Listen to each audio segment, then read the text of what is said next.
Boa noite, gente. Eu sou aluna do segundo período de fisioterapia na Unifagoc e hoje eu e meu grupo a gente vai falar um pouquinho sobre bactérias. Esse é um trabalho do professor Fabrício Ramos e é da matéria de microbiologia e parasitologia.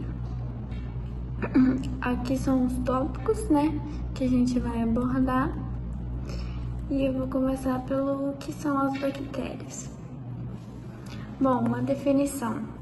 São organismos unicelulares, possuem apenas uma célula, microscópicos, ou seja, a gente só consegue ver através de aparelhos específicos mesmo. E procariontes, mais à frente eu explico um pouquinho. Elas pertencem ao domínio bactéria. Antigamente elas pertenciam ao reino Monera, só que com o tempo foi passando, as divisões foram aumentando e assim elas pertencem agora à bactéria.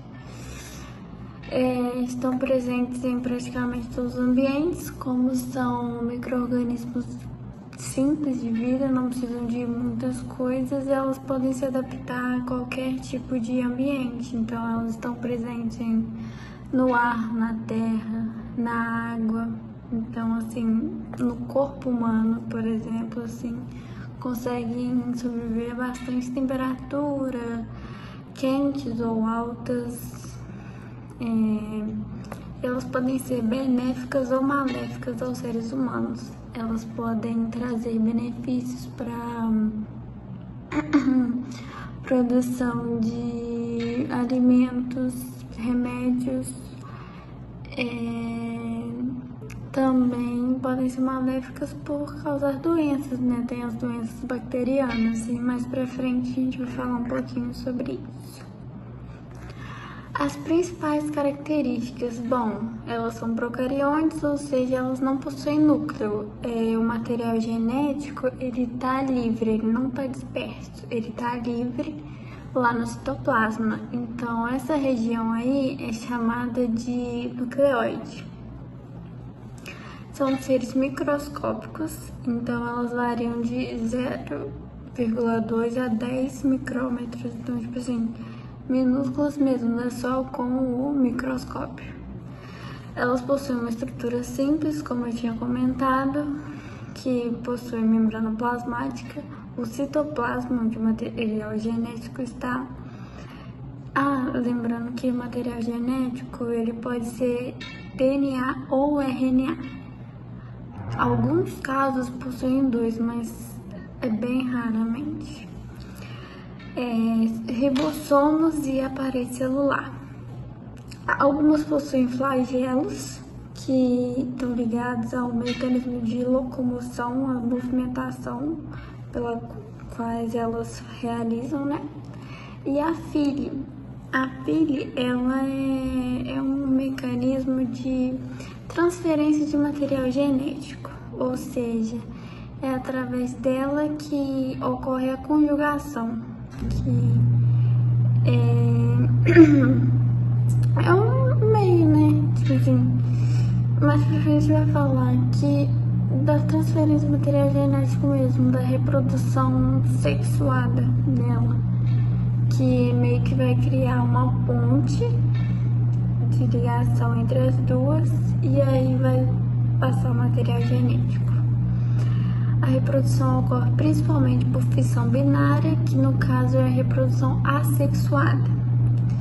E também podem trocar material genético através da conjugação, que é, por exemplo, essa file, que é uma ponte, a transdução, que insere o material genético, se não me engano. E a transformação também, que pega do ambiente. Elas produzem esporos, só que a diferença é que nessa classificação de esporos, elas vão para um meio de sobrevivência extrema. Elas produzem esses esporos para conseguir sobreviver a meios extremos de situações, por exemplo, que realmente elas vão ver que aquilo ali não vai conseguir, que elas não vão conseguir sobreviver aqui, elas produzem os esporos e é tipo em caso muito específico mesmo, não é tão recorrente. E o metabolismo é variado, podendo ser autotróficas, que elas produzem o seu próprio alimento, né? Produzem. Ou heterotróficas, que pegam do ambiente, dependem de outros organismos. Aqui um pouco sobre a diversidade das formas bacterianas. Elas possuem alguns formatos, né?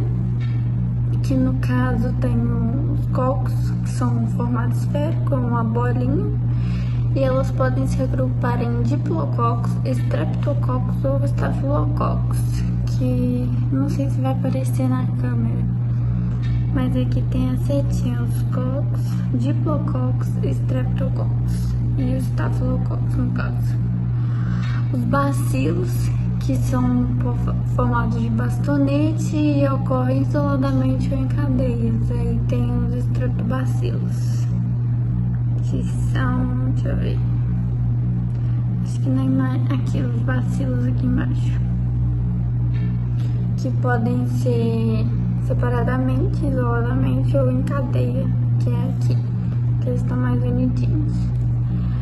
Os espiralados, eles possuem uma forma mais espiral, aqui, e podendo ser espirilos, que é uma forma mais rígida, eles aqui, ó, mais rígido mesmo, ou as espiroquetas, que é tipo assim, é mais maleável seu formato, não tem tanta dificuldade aqui.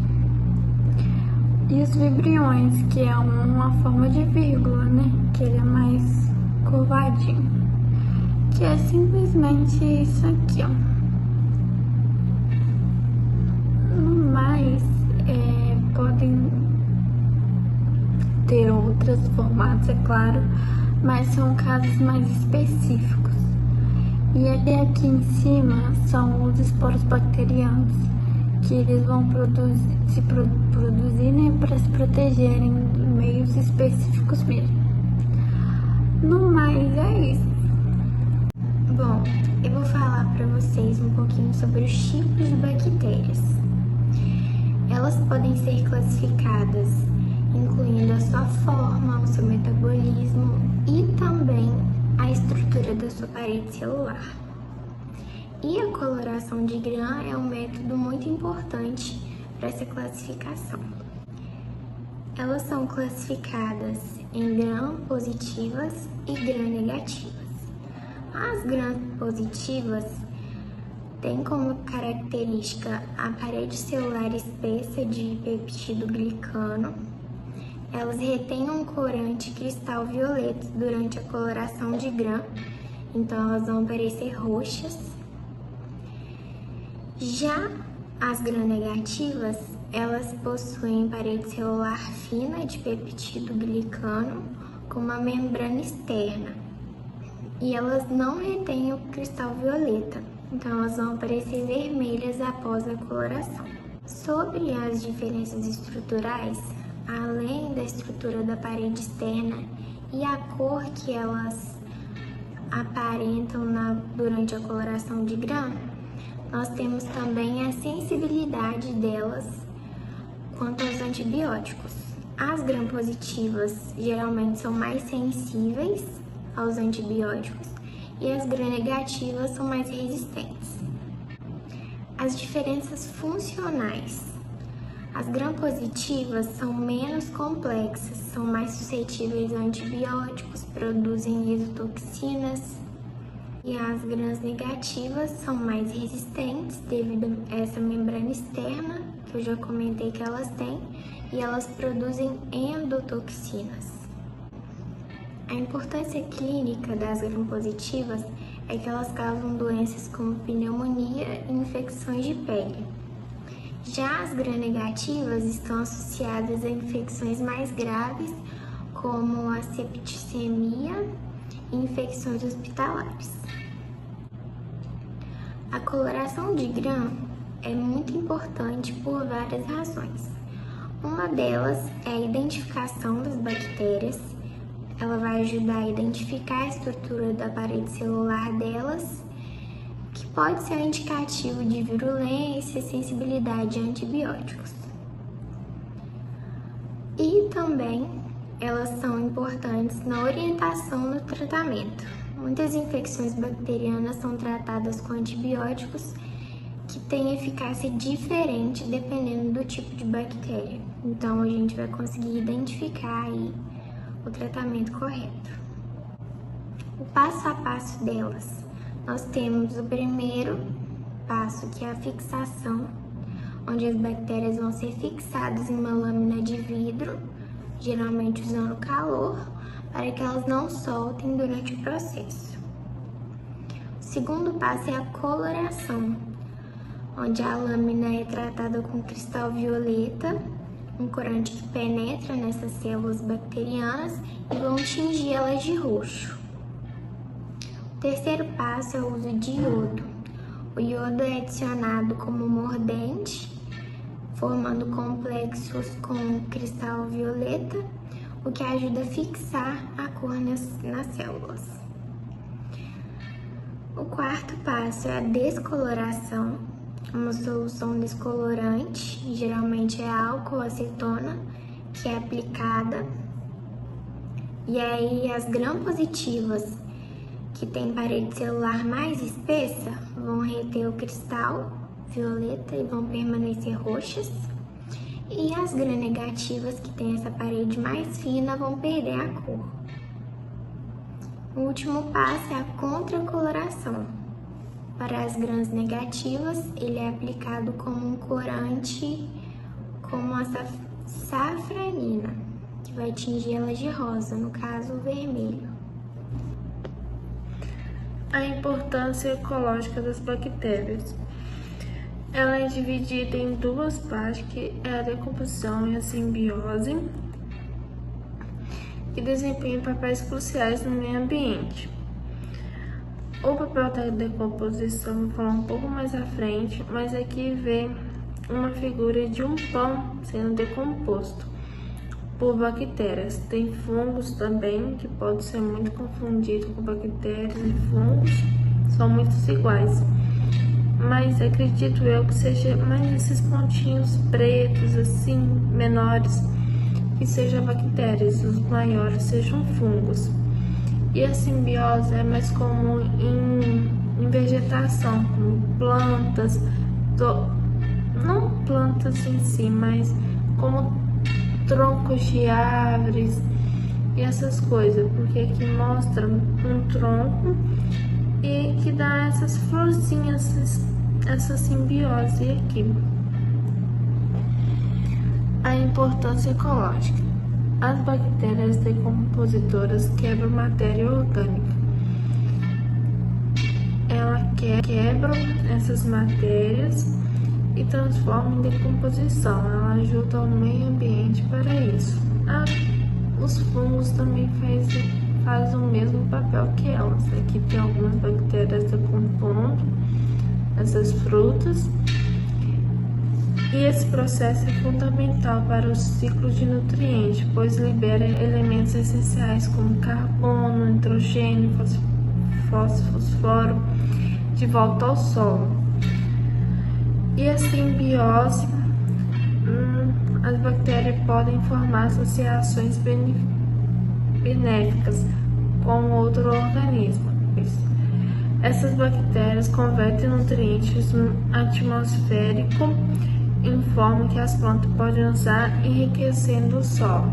Aqui também mostra outro tronco mostrando as simbioses nele.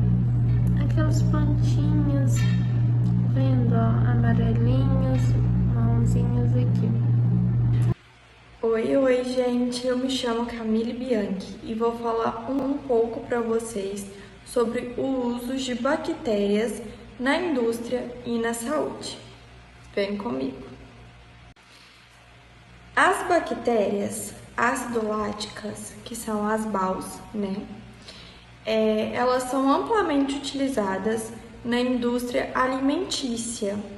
Por serem seguras, elas são reconhecidas como GRAS pelo FDA.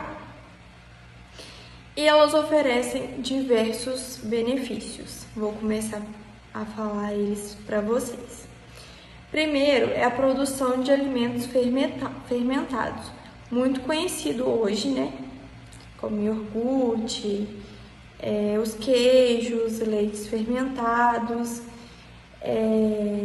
Essas bactérias, elas fermentam carboidratos, produzindo ácido lático, o que melhora o sabor. Gente, fala sério, um queijinho. Tem a textura e o valor nutricional de alimentos, como eu disse para vocês, dos iogurtes, queijos, leites fermentados. E elas também são usadas em bebidas alcoólicas e carnes. Talvez seja uma coisa que ninguém saiba, né? Diferente. A segunda é a ação probiótica. Algumas delas ajudam na saúde gastrointestinal, atuando como probióticos. São muito procuradas por consumidores que buscam alimentos mais saudáveis, especialmente em produtos lácteos e suplementos. E tem também para animalzinho, gente, esses probióticos. Temos também a bioconservação. Muitas vezes, né, tem palmito, azeitona, tem cebolinha em conserva. Ultimamente tem muita coisa, então essas bactérias elas também ajudam nisso. Temos também as culturas Stanter, que são as culturas iniciais em produtos fermentados, como laticínios e embutidos. Elas controlam a fermentação, garantindo qualidade consistente, sabor agradável e mais segurança, porque nada melhor do que a gente comer com segurança e garantir a nossa saúde, né? Tipo, a gente não passar mal, porque isso é bem importante. E agora eu vou falar para vocês sobre as bactérias na saúde, como elas ajudam. Vamos então sobre as bactérias e a saúde.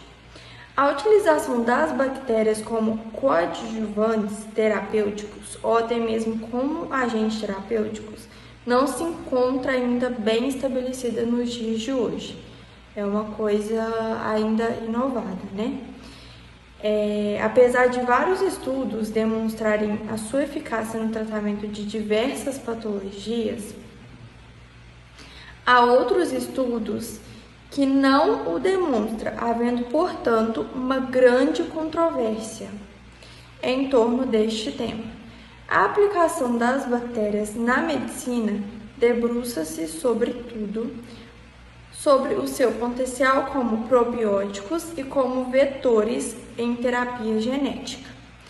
Então, tipo assim, a gente viu, né, que tem as probióticas na alimentícia, né, na indústria alimentícia, e tem elas na saúde, como eu tinha falado sobre elas, o remédio de cachorro. Então, elas são boas nisso também. É muito legal, né, quando a gente sabe, tipo assim, que uma bactéria funciona tanto para um lado quanto para outro. E agora a gente vai descobrir as funções dela, que eu vou começar a falar para vocês. Elas são usadas para produzir antibióticos, que são as bactérias Streptomyces.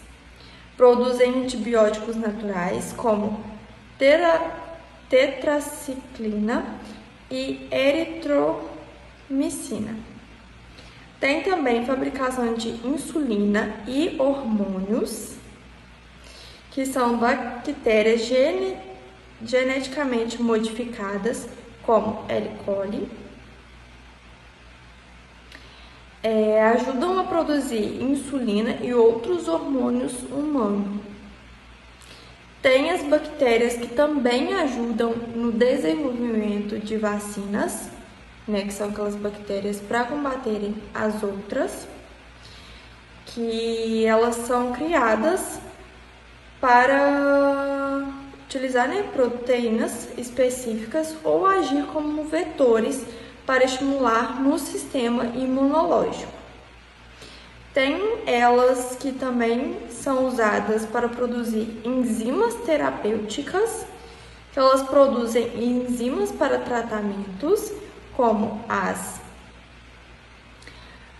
asparaginase, usada contra leucemia. Gente, é muito doido, né? Quando a gente acha que alguma coisa não tem cura, mas aí a gente vê que existe uma bactéria que é usada para combater aquilo. E às vezes quando a gente fala em bactérias, fungos, só vem coisa ruim na cabeça, mas não, elas ajudam muito a gente na nossa vida, que a gente não percebe, né? Como são coisas micro que a gente não enxerga. É muito doido quando a gente começa a ver sobre, e muito interessante. E por último, a gente tem aquelas que fornecem o biopolímeros, que são bactérias que também produzem compostos como o ácido hialurônico, usado em tratamentos para pele e articulações. Então, a gente viu aí, né, algumas das que ajudam a gente na indústria alimentícia e outras que ajudam a gente na nossa saúde, que a gente precisa muito delas. Foi isso. Um beijão. Tchau. Eu vou falar um pouco sobre algumas bactérias e suas doenças. A cárie, Streptococcus mutans, que é uma das principais bactérias causadoras, é um tipo de deterioração nos dentes que acomete principalmente as crianças. E alguns sintomas são gengiva inchada, dolorida, pequenos furos em um ou mais dentes e sensibilidade. A transmissão pode ocorrer de uma pessoa para outra através do contato próximo, como no beijo e também no compartilhamento de talheres. Para prevenir a cárie é necessário uma higienização adequada e também um acompanhamento de um dentista. A gonorreia ela é uma doença sexualmente transmissível. De modo geral, esse grupo de doenças causadas por bactérias apresenta sintomas como feridas na região genital, corrimento vaginal ou peniano e dor e queimação na hora de urinar. A transmissão é feita através de relações sexuais sem proteção e pode acontecer também de mãe para filho durante o parto. E a prevenção é o uso dos preservativos. A meningite é uma das doenças causadas por bactérias mais temidas e que eles atingem a meninge, que são membranas de tecido conjuntivo que protegem o encéfalo e a medula espinhal. Alguns dos sintomas são febre alta, dor de cabeça, manchas roxas na pele e rigidez na nuca. As principais formas de transmissão acontecem através de espirro, saliva e tosse da pessoa contaminada. A prevenção é realizada por meio da vacinação e evitar o contato com essas pessoas doentes. A sífilis a bactéria causadora Treponema pallidum. A transmissão ocorre também pela relação sexual sem o uso de preservativos e a contaminação pode ocorrer através de mãe para o filho durante o parto. E em casos raros também a transmissão por transfusão sanguínea ou objetos contaminados. Os sintomas são lesões no ânus, na boca ou em outros locais da pele. E em mulheres, as feridas podem aparecer na vulva, vagina e no colo do útero. Enquanto nos homens, no pênis. A prevenção dessa doença e de outras DSTs é o uso dos preservativos. A leptospirose é uma doença causada por bactérias do gênero Leptospira e é transmitida através do contato da urina de animais contaminados, em especial roedores. Alguns dos sintomas da leptospirose febre, dores de cabeça, dor muscular, vômitos, enjoos, dores das articulações, diarreia, e é uma doença que é tratada por meio de antibióticos. Em casos graves, é necessário iniciar a antibioterapia endovenosa. E além da utilização de medicamentos, pode ser necessário também usar medidas de suporte, como ventilação e diálise. A tuberculose é uma doença infectocontagiosa que é transmitida pelo ar, causada pela bactéria que é conhecida como bacilo de Koch. É uma doença grave que comete todas as idades, mas apresenta maior incidência em crianças. Afeta principalmente os pulmões, desencadeando tosse, sintomas como tosse, febre e sudorese noturna. Essa doença ela pode acometer outros órgãos também, e a transmissão dela ocorre de uma pessoa para outra. No momento que a pessoa contaminada ela tosse, espirra, conversa, e essas gotículas de salivas estão presentes contém bacilos que são lançados no ar. Irei falar sobre o tratamento, prevenção e futuras pesquisas das bactérias. Uso responsável de antibióticos. Primeiro, prescrição adequada. O uso de antibióticos deve ser restrito em situações em que sejam realmente necessários para evitar a resistência bacteriana. Segundo, adesão ao tratamento. Cumprir o tempo e a dosagem indicados pelo médico é fundamental para garantir a eficácia e evitar o desenvolvimento da resistência. Terceiro, evitar o uso em casos virais. Antibióticos são ineficazes contra vírus e usá-los para a tratação de infecções virais podem ajudar a contribuir para a resistência. E quarto, educação sobre riscos. A conscientização da população sobre perigos do uso indiscriminado de antibióticos é uma medida essencial para preservar a eficácia desses medicamentos. Prevenção de infecções bacterianas. Primeiro, higiene pessoal. Lavar as mãos com água e sabão ajuda a reduzir a transmissão de bactérias. Segundo, vacinação. Algumas infecções bacterianas, como a pneumonia e a meningite, são causadas por certos tipos de bactérias, como podem ser prevenidas com vacinas. Terceiro, boas práticas alimentares. Cozinhar alimentos em temperaturas adequadas e manter a limpeza ao preparar e armazenar alimentos evita infecções por bactérias, como a salmonela e a E. coli.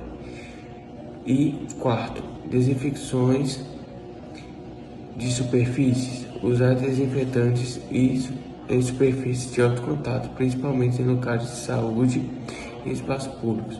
Reduz a contaminação e transmissão bacteriana.